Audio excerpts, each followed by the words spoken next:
You're listening to Side by Side with Kathy Wilson, Episode 17, Yard Sales and Politics.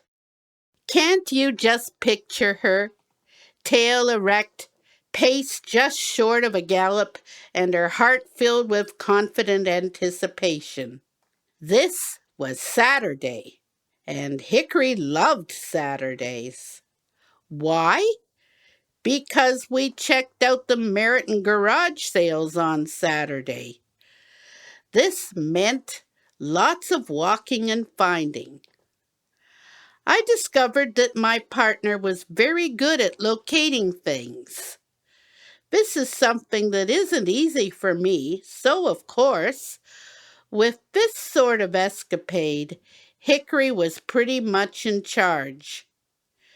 As she covered the streets of Merritt, she was watching for signs advertising garage sales, as well as the actual sales themselves. We were just starting our shopping spree, and neither of us knew where we would end up or what we would find. But it was all fun. Our purchases were limited to what I could carry in my backpack and to the amount of cold hard cash in my pocket.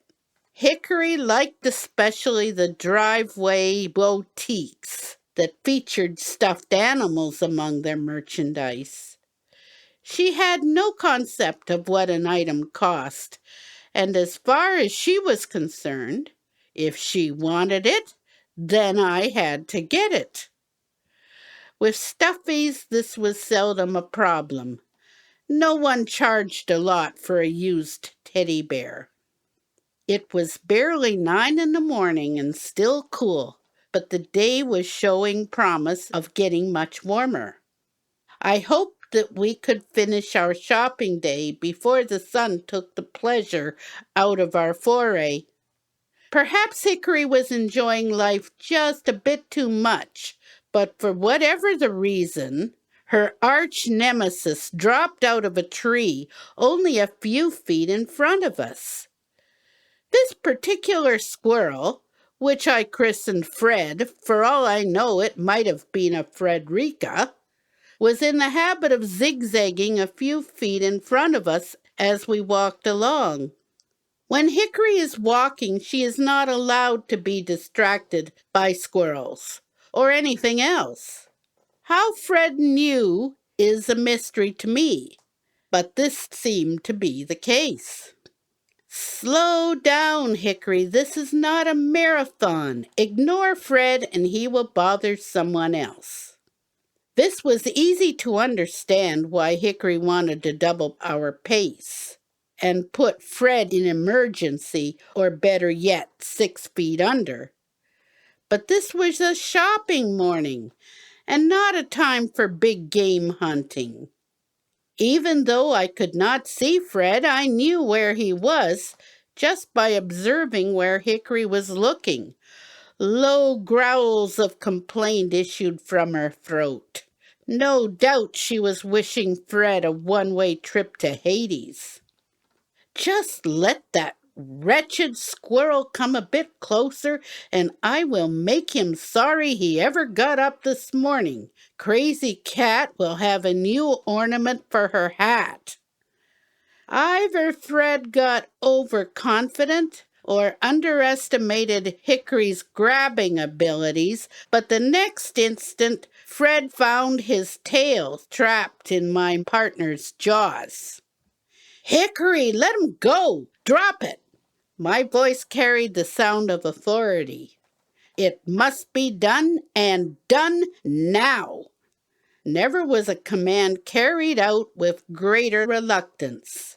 Fred was making loud protests and doing his best to inflict bodily harm on my partner. This confrontation must be brought to an end. Fred landed on the sidewalk, already running, and quickly scampered up the trunk of the nearest tree. From his safe, elevated position, he told my fierce protector just what he thought of her. "Don't worry about him, Hickory. He's only a bushy-tailed rodent and not worth your concern. I gave her a treat to help compensate for my unreasonable order to free Fred. We both knew that this scoundrel would be a repeat offender. Continuing our quest, Hickory stopped in front of a high pole. It probably had a street light at its summit, but that wasn't why my girl stopped beside it. She wanted me to check out the sign posted on its side. This I was quick to do and couldn't help but laugh. Hickory, this is an election sign. It is a lovely red color and it is telling everyone to vote Liberal. It is not doing anything useful, such as giving the address of a yard sale. Sorry, Hickory, but you know an election is coming. We can expect to see election signs all over. Forward! That was a long explanation, because she was entitled to one, even if it made no sense. Quite frankly, it made little sense to me either. We were bound to find a yard sale if we just kept looking, so this is just what we did. 2 blocks along, Hickory stopped, then took me to a sign near the corner. Here, Cat, another sign, and it isn't a red one. She was so pleased with herself. Oh, Hickory, I am sorry. This is another election sign that says we should vote for the conservative. Terrible abuse of a perfectly good color. She trudged forward, lacking the enthusiasm she displayed such a short time before. We had yet to locate even one yard sale, and we were not far from the outer limit of our search parameters. Was this morning destined to be a total disappointment? Hickory walked past a number of election signs without showing any interest.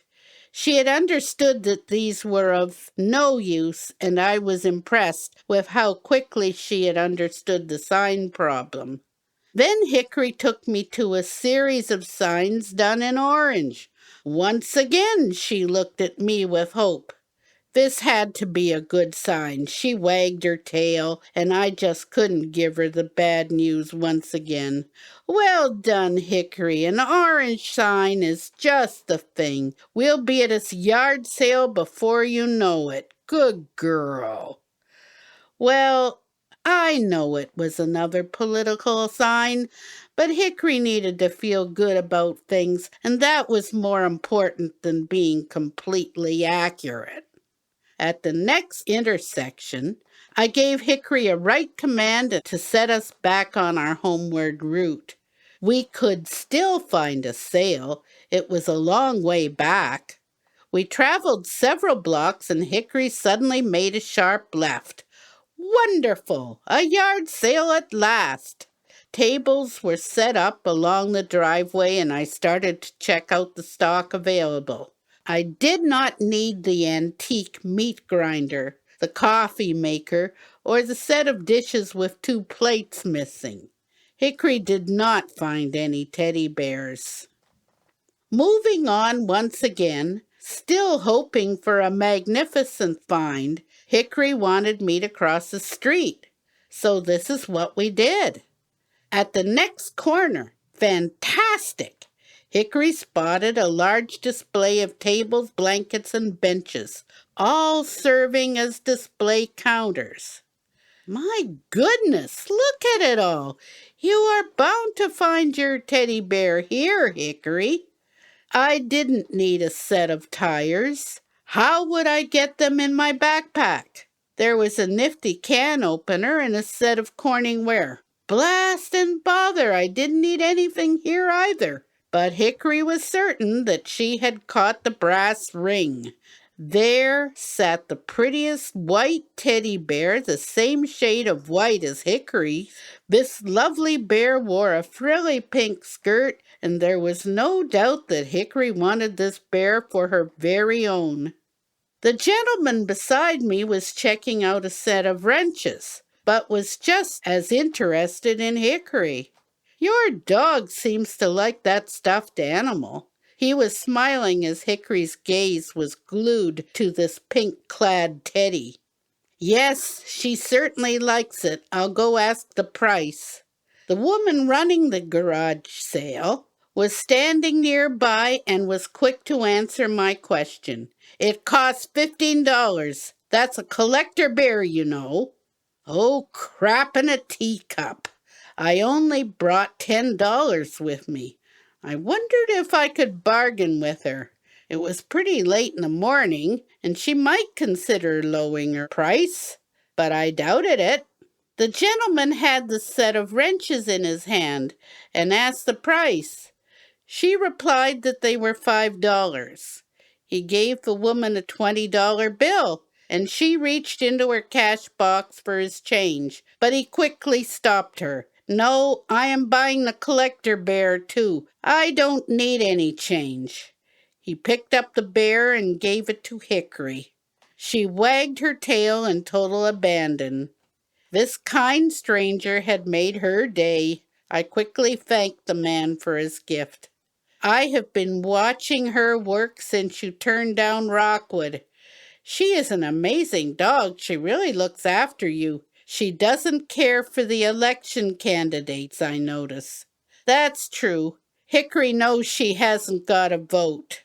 Well, she's got my vote. She definitely knows what she is doing, and that's more than I can say for the politicians. The cat and dog team made its way along Woodrow as I thought about Hickory's benefactor. He understood that dear Hickory was as close to me as my left hand. There she was, walking slightly ahead, with her precious collector bear clutched in her jaws. I thought about the trust, love, and caring. Here, Hickory, let's put your bear in my backpack, and I'll give it to you when we get home. I put the stuffy into my pack. It already had the Hickory stamp all over it. I too wore Hickory's stamp of love. Hickory's gentleman had pointed it out to me. That bear is still with me. Her soft white coat is now a dull gray, and the frilly pink skirt has been reduced to a few threads. But she is precious to me, as she was to that wonderful Labrador who led me out of my gray world into something much better.